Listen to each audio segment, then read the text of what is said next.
facilitating an endless degree of criminal enterprise and also funneling money into the military-industrial complex at a heretofore unprecedented rate.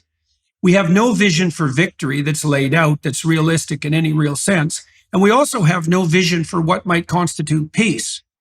So then, you have to throw up your hands and think, just what the hell is going on here? And I really can't understand it as much as I try.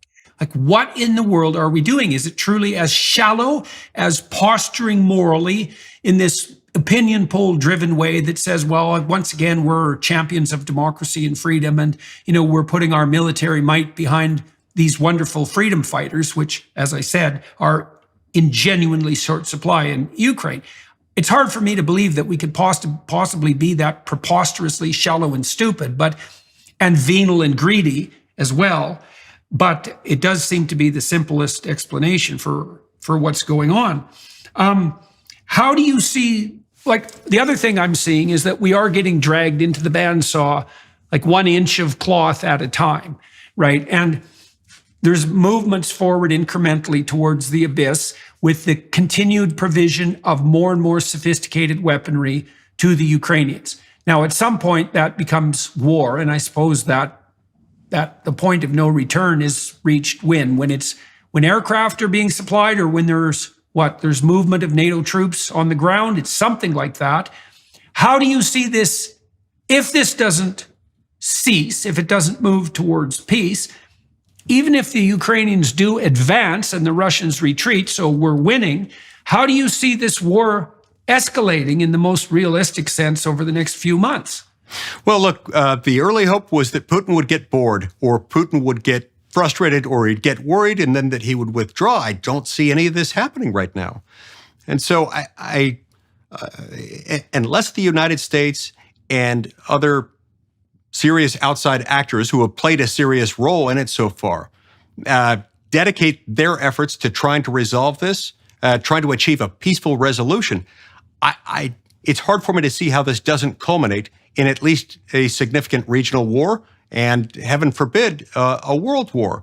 That's why we've got to turn this around. As far as why it's happening, as far as why there continues to be U.S. support for it in the absence of a peace plan, the only thing I can speculate here is that for whatever reason, it's popular. It's popular with the American people. They see, many see it as a conflict between good and evil.